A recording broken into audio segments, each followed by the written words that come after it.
1911 से 1987। इनका पूरा नाम है सच्चिदानंद हीरानंद वात्स्यायन अज्ञेय।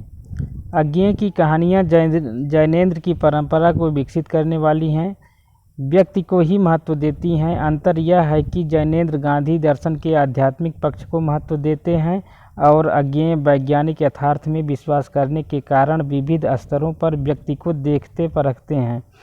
मध्यवर्गीय चेतना के कलाकार हैं। आपकी दृष्टि में नैतिक और सामाजिक मूल्यों का निर्णायक व्यक्ति ही है।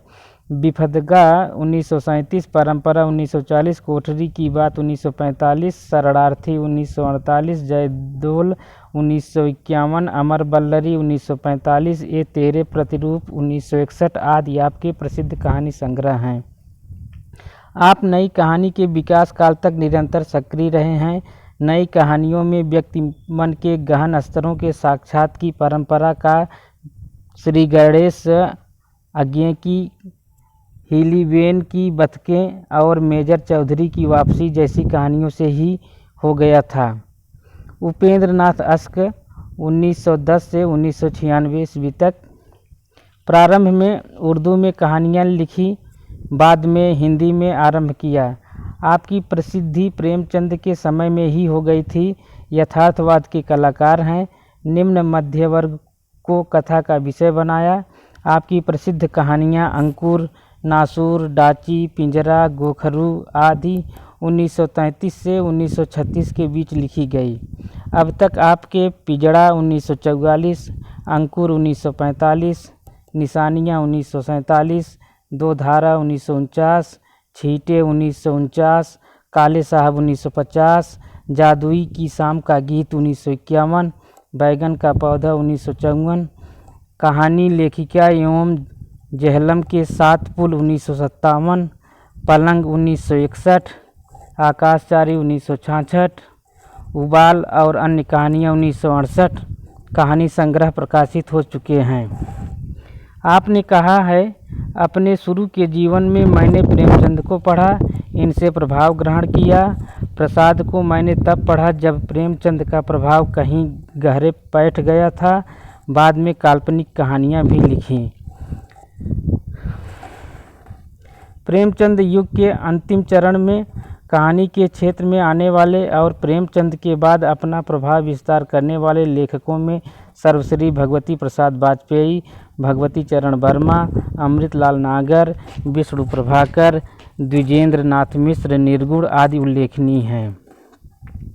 भगवती प्रसाद वाजपेयी भावपूर्ण मनोवैज्ञानिक कहानियों के लिए, भगवती चरण वर्मा व्यंग्य गर्भित कलात्मक चुस्त और नाटकीय प्रभाव डालने वाली कहानियों के लिए, अमृतलाल नागर मानवीय संवेदना से सिक्त सोद्देश्य कहानियों के लिए, विष्णु प्रभाकर अपनी मानवीय मूल्यों से संवेदनशील कहानियों के लिए, द्विजेंद्र नाथ मिश्र निर्गुण सामाजिक जीवन के बीच से सहज भाव से उठाई गई यथार्थ समस्याओं के लिए प्रसिद्ध हैं।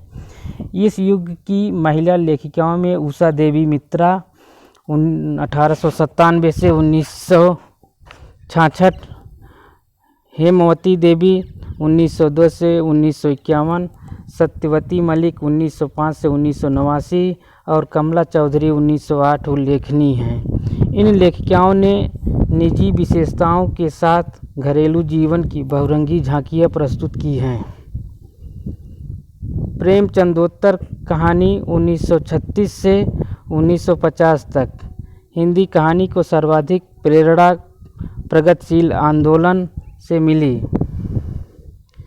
सन 1938 के अक्टूबर से कहानी नामक पत्रिका का आरंभ हुआ, 1942 में बंद हो गई, किंतु इस बीच हंस का प्रकाशन होता रहा।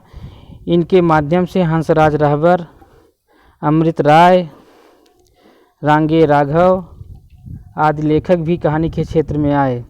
सन 1954 की आगे की कहानी सन 1960 तक आते आते नई कहानी बन गई। सन 1960 से बाकायदे नई कहानियाँ नामक पत्रिका भैरव प्रसाद गुप्त के संपादकत्व में राजकमल प्रकाशन दिल्ली से प्रकाशित होने लगी। आज की कहानी परिभाषा के नए सूत्र के लेखक राजेंद्र यादव हैं।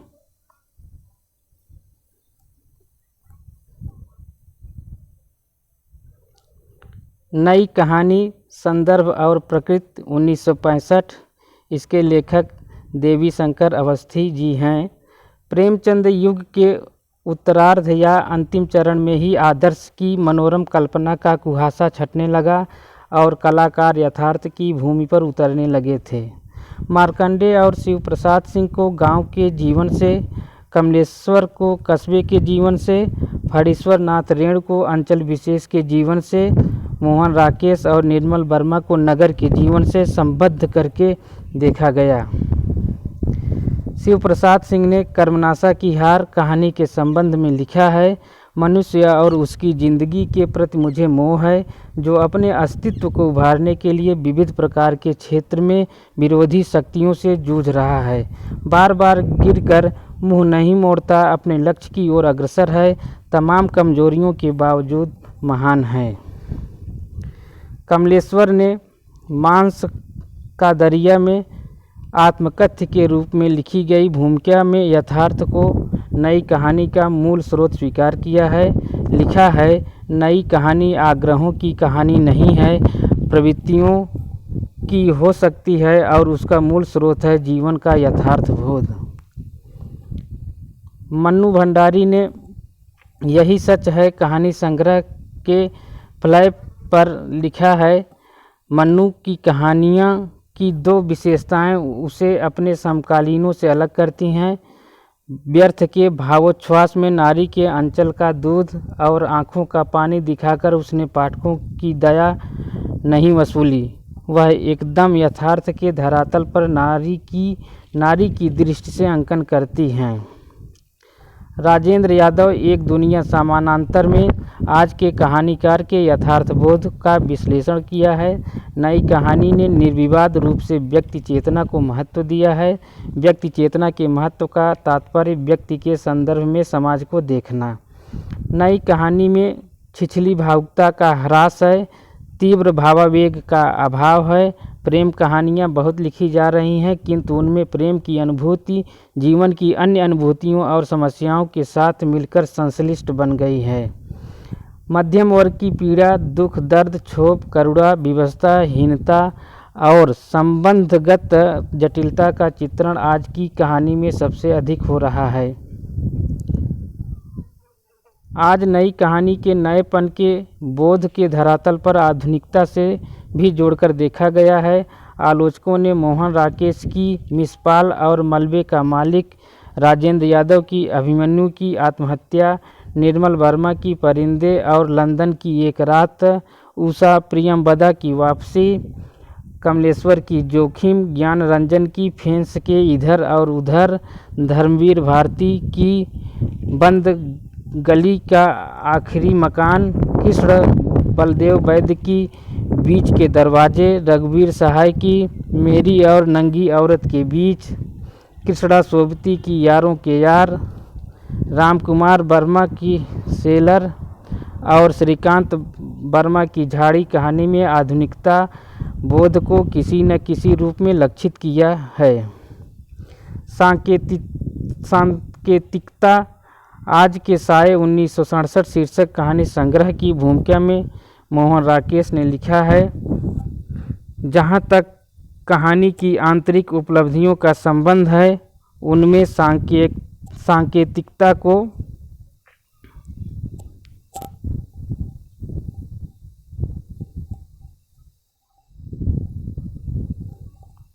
कहानी की एक महत्वपूर्ण उपलब्धि माना जा सकता है।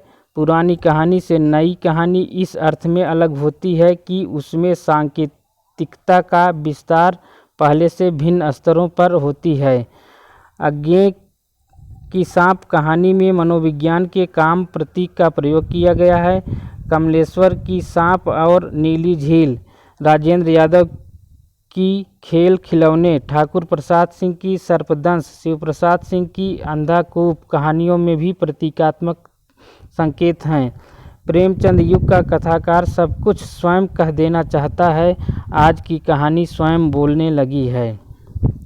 विविध कहानी आंदोलन और उनकी उपलब्धियाँ। सन 1960-1962 के आसपास नई कहानी के स्थान पर आ कहानी को प्रतिष्ठित किया गया। रजनीश कुमार के शब्दों में, साठोत्तर कहानी को गंगा प्रसाद विमल ने पहले तो समकालीन कहानी के नाम से पुकारा, किंतु शीघ्र ही उन्होंने उसके स्थान पर आ कहानी की व्याख्या आरंभ कर दी। सन 1960 के बाद हिंदी कहानी के क्षितिज पर आ कहानी एक आंदोलन एक रूप में उग आई, जिसके पक्षधरों में गंगा प्रसाद विमल, जगदीश चतुर्वेदी, रविंद्र कालिया, दूधनाथ सिंह, प्रयाग शुक्ल, सुधा अरोड़ा, ज्ञान रंजन, रमेश बख्शी, श्रीकांत वर्मा, विजय मोहन सिंह, विश्वेश्वर आदि थे। आ कहानी को कुछ लोगों ने नई कहानी के विकास के रूप में देखा। आ कहानी के समर्थकों में बहुत से कहानीकार नई कहानी आंदोलन से जुड़े थे, किंतु उसकी प्रतिष्ठा का श्रेय मोहन राकेश, राजेंद्र यादव, कमलेश्वर आदि को मिलता देख उसके विरुद्ध नया मोर्चा खोलकर विरोधी शिविर में आ गए थे।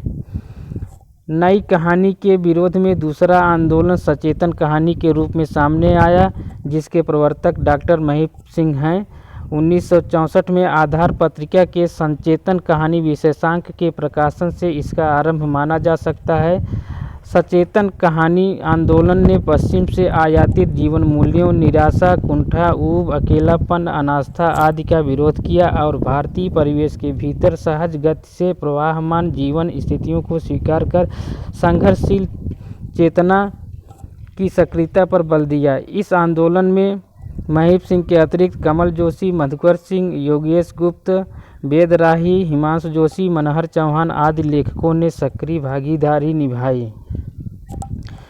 सन 1968 में अमृत राय ने इलाहाबाद से नई कहानियाँ पत्रिका का प्रकाशन आरंभ किया।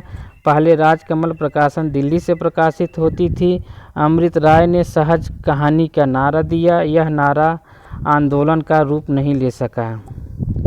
सन 1972 में कमलेश्वर ने सार्क्या के माध्यम से समानांतर कहानी आंदोलन चलाया। उन्होंने समानांतर फर्स्ट में अरविंद, आशीष सिन्हा, इब्राहिम शरीफ, कामता नाथ, जितेंद्र भाटिया, दामोदर सदन, निरुपमा सोबती, मधुकर सिंह, मृदुला गर्ग, सुधा अरोड़ा, शीला रोहेकर, विभू कुमार, श्रवण कुमार, सतीश जमाली, सुदीप, सनत कुमार, सेवाराम यात्री, रमेश उपाध्याय की कहानियाँ प्रकाशित की। समानांतर कहानी आंदोलन ने आम आदमी को प्रतिष्ठित करने पर बल दिया। डॉक्टर विनय ने समानांतर कहानी में प्रतिष्ठित होने वाले आम आदमी की व्याख्या करते हुए लिखा है, आम आदमी सिर्फ आम आदमी है, वह किसान, मजदूर, क्लर्क, सर्वहारा वर्ग में बटा हुआ न होकर एक संश्लिष्ट व्यक्तित्व है। सन 1977 में दिल्ली में विश्वविद्यालय में जनवादी विचार मंच की स्थापना हुई। 1978 में हिंदी लेखकों का शिविर आयोजित किया गया। 1967 से 1977 तक जनवादी साहित्य का मूल्यांकन किया गया। फरवरी 1982 में दिल्ली में जनवादी लेखक मंच का प्रथम राष्ट्रीय अधिवेशन हुआ। जनवादी आंदोलन इसी समय सक्रिय और गतिशील हुआ। जनवादी कहानी की परंपरा का आरंभ प्रेमचंद की कफन और पूस की रात जैसी कहानियों से माना। इसका क्रमबद्ध विकास यशपाल की पर्दा, रांगेय राघव की गदल, भैरव प्रसाद गुप्त की हड़ताल, मार्कंडे की हंसा जाए अकेला, भीष्म साहनी की चीफ की दावत, अमरकांत की दोपहर का भोजन, शेखर जोशी की बोझ कहानियों में देखा गया। ज्ञान रंजन और काशीनाथ सिंह जैसे कहानीकारों ने इसे आगे बढ़ाया। इसके बाद रमेश उपाध्याय, रमेश बत्रा, हेतु भारद्वाज, नमिता सिंह, असगर वजाहत, धीरेन्द्र अस्थाना, उदय प्रकाश आदि ने समृद्ध किया। वैचारिक धरातल पर जनवादी कहानी मार्क्सवाद को आधार बनाकर चलती है। सन 1979 में राकेश वत्स ने मंच पत्रिका के माध्यम से सक्रिय कहानी आंदोलन का सूत्रपात किया। राकेश वत्स ने कहा है, सक्रिय कहानी का सीधा और स्पष्ट मतलब है कि चेतनात्मक ऊर्जा और जीवंतता की कहानी।